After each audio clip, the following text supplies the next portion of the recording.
Today I want to talk about gardening and the greenhouse. It's spring now, it's the end of May.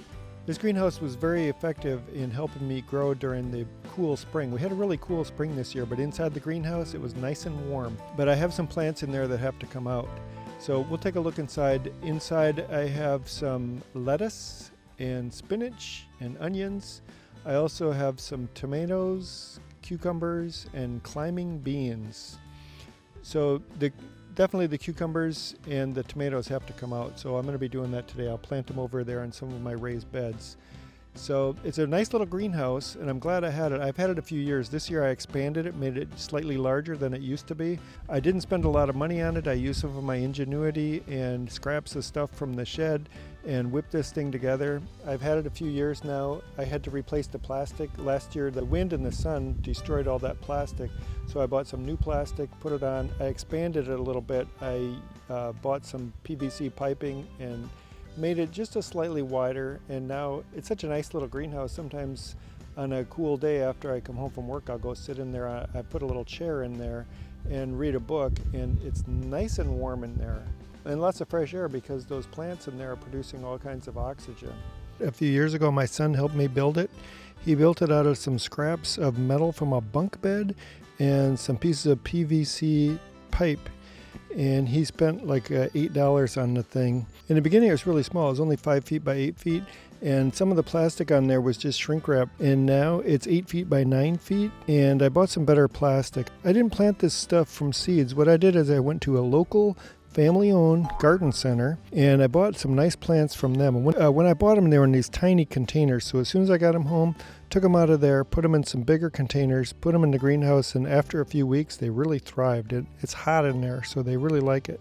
You know, animals don't like the hot temperature, but plants, they don't complain at all. This year was a little bit different because in the past, when I would go to the garden center and buy my plants, for some reason I tried to get them into the garden as quick as possible. But this year, I was like, hey, let's leave them in the greenhouse and let them cook and grow and thrive for a week or two. And that was really a good strategy because look at the cucumbers, how thriving they are. I'm glad I didn't put the little tiny things out in the garden. But anyhow, now it's time to go.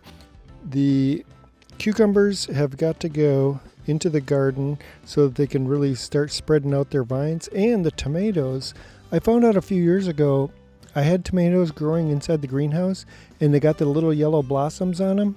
What's naturally supposed to happen is after those little yellow blossoms, you get a little tiny green tomato on there, but I noticed they weren't getting those, and I looked it up on the internet and I found out that bees have to pollinate those little yellow blossoms, and bees were not going inside of my greenhouse. So when I took the plants out of the greenhouse, then they started developing the little green tomatoes. That's why I'm taking my tomatoes out now. There is a way you can pollinate them with a Q-tip or a cotton swab or something, but I'm not doing that.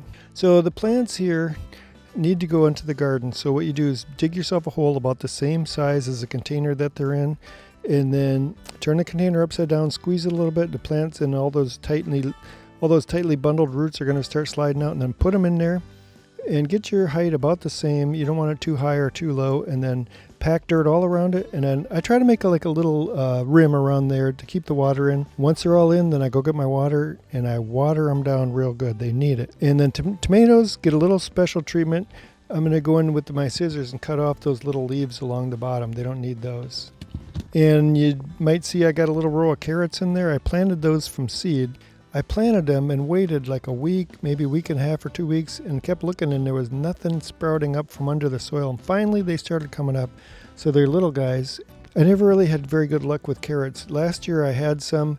What I got were small, but they were really good. The birds like my garden too, and I noticed that when you get the soil all tilled up, robins like to come over there and look around and try to find some good bugs and worms to eat.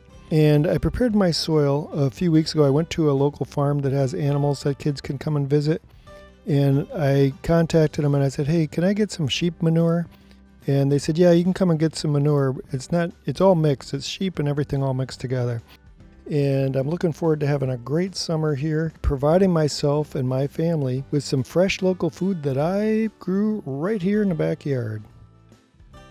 All right, thanks a lot for watching my video about gardening and greenhouses and plants and vegetables. Tune in later, I'll have more videos.